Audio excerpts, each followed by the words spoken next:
एबटाबाद बरतानवी दौर के कॉलोनियल शहरों में से एक है। इस शहर की बुनियाद अंग्रेज़ों ने 1849 में पंजाब पर कब्ज़ा करने के बाद रखी थी। बरतानवी अफवाज ने पंजाब की सिक्खाशाही हुकूमत को ख़त्म करने के बाद हज़ारा के ज़रखेज़ खित्ता पर भी कब्ज़ा कर लिया था और यहाँ एक कंटोनमेंट कायम की थी। आज़ादी से कबल एबटाबाद शहर के अंदर हिंदुओं, सिखों, पारसियों और ईसाइयों की एक बड़ी आबादी मुसलमानों के साथ मिलकर रहती थी, जिसकी निशानियों के तौर पर एक गुरुद्वारा, 3 मंदिर और 3 ईसाई चर्च हैं। हिंदू और सिखों के कदीम मकानात अब भी कॉलोनियल एबटाबाद की याद दिलाते हैं। तारीख के उन्हीं गुमशुदा औराक और ख़जानों की खोज में हम निकले हैं तारीख दान एजाज अहमद के साथ अंदरून एबटाबाद के कदीम तारीखी मोहल्लों और इमारात पर डॉक्यूमेंट्री बनाने। अब ये जो बिल्डिंग आप पीछे देख रहे हैं ये शहजादा बुखारा हाउस है। तो मौजूदा दौर में अगर आप बुखारा को देखें तो वो तो उज़्बेकिस्तान का एक शहर है ना, यानी हज़रत इमाम बुखारी के हवाले से। लेकिन जो जिस वक़्त का शहजादा इधर आया था उस वक़्त बुखारा एक सल्तनत थी, एक अमारत थी और उसमें उज़्बेकिस्तान, अफ़गानिस्तान, तुर्कमानिस्तान के भी यानी मुख्तलिफ इलाके शामिल थे।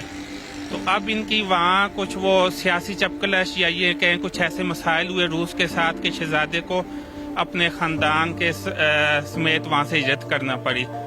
वो इधर आए, फिर वो जो अफ़गानिस्तान में कुछ अर्सा रहे, अफ़गानिस्तान से फिर वो इधर आ गई। ये चूँकि ब्रिटिश इंडिया का दौर था और जो अंग्रेज़ थे वो इन पर मेहरबान थे, तो कुछ अर्सा पेशावर में रहे, फिर एबटाबाद आ गए। तो एबटाबाद में अंग्रेज़ों ने इन्हें ये इलाका अलाट किया था।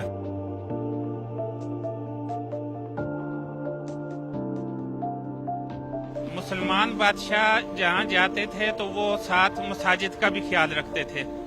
तो शहजादा साहब जब यहाँ आए ना सिर्फ उन्होंने अपने ये महल और कोठी बनवाई, बल्कि साथ ही आप देख रहे हैं कि ये आलीशान मस्जिद बनाई। तो ये जो मस्जिद है ये 1895 में तामीर हुई थी, जैसे कि तारीख़ हज़ारा में इसका तज़किरा है। इस शहजादे का नाम सैयद अब्दुल मलिक शाह तोरा था। तो इनकी वफ़ात 1909 में हुई और ये अपनी मस्जिद के इहाते में यहाँ दफन हुए। ये देखें छोटा सा इनका वो कब्रिस्तान है। शहजादा साहब, उनके बेटे और उनकी बेगमात और उनकी जो यानी आगे नस्ल है वो इधर दफन हुए। तो पहले ये कब्रिस्तान खुला होता था, बाद में जब ये 20 साल पहले तोसी हुई तो फिर वो ऊपर ये छत वगैरह डालकर बंद कर दिया गया। मेरा नाम एजाज अहमद है, एबटाबाद से मेरा तल्लक है। पाकिस्तान के तारीखी मकामात पर काम करता हूँ मैं। तो ये जो एबटाबाद है ये इतना कदीम नहीं है, ये ब्रिटिश इंडिया के दौर का है। तो यहाँ जो आप देखें कि 1849 में जब अंग्रेज़ों ने सिखों को शिकस्त देकर यहाँ कब्ज़ा किया था ये पंजाब, उस वक़्त ये हमारा सूबा KPK भी पंजाब का हिस्सा था।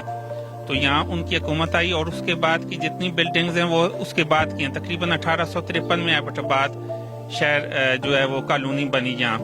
और उसके बाद जो ब्रिटिश इंडिया के दौर की बिल्डिंग्स वगैरह हैं कुछ न कुछ मौजूद हैं आज भी असल हालत में, जैसे आप फॉरेस्ट ऑफिस ये देख रहे हैं।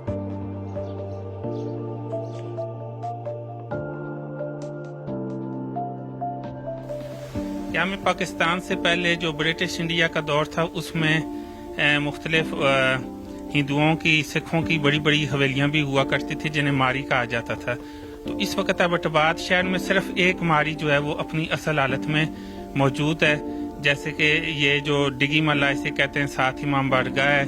तो ये आप देखें कि ये आलीशान, ये कई मंजिला 2 मंजिला बनी हुई है और इसमें जो ऊपर वो देवियों की तस्वीर जो पेंटिंग है वो भी असल हालत में, जड़ोका भी मौजूद है, फूल भी हैं। तो ये इमारत खासी खस्ता हो चुकी है लेकिन आज भी उसी हालत में है। तो ये 1947 में जब हिंदू चले गए तो फिर ये मुकामी लोगों के नाम वो अलाट हो गई थी, तो अभी मुकामी लोग इसके वो मालिक हैं। अच्छा। इस वक्त हम टांची चौक एबटाबाद में खड़े हैं। यहाँ आप देख रहे हैं मीर वलीउल्लाह बिल्डिंग ये सामने है। तो मीर वलीउल्लाह मुत्तहिदा हिंदुस्तान के एक बहुत बड़ी इल्मी अदबी शख्सियत थे। इनके यहाँ इल्लामा इकबाल भी तशरीफ़ लाए इसी जगह اور بڑے بڑے ادیب شاعر وغیرہ آتے رہے. ان کا ایک بہت بڑا کتب خانہ تھا جو پھر بعد میں پشاور یونیورسٹی کو انہوں نے وہ عطیہ کر دیا تھا.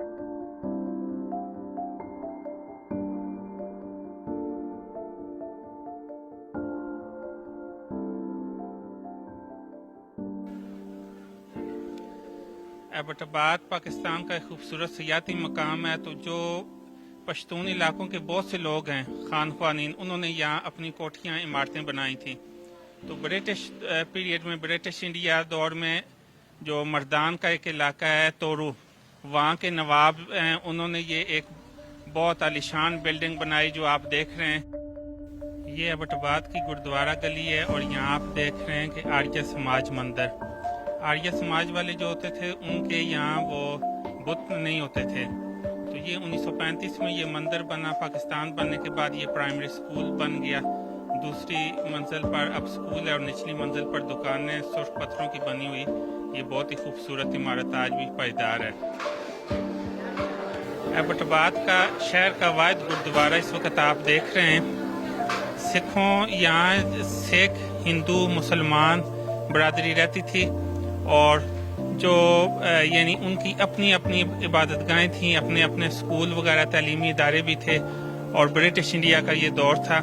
اس سے پہلے سکھوں کی یہاں حکومت رہی ہے پنجاب میں, یہ کشمیر میں, اور اس وقت KPK بھی پنجاب کا حصہ تھا.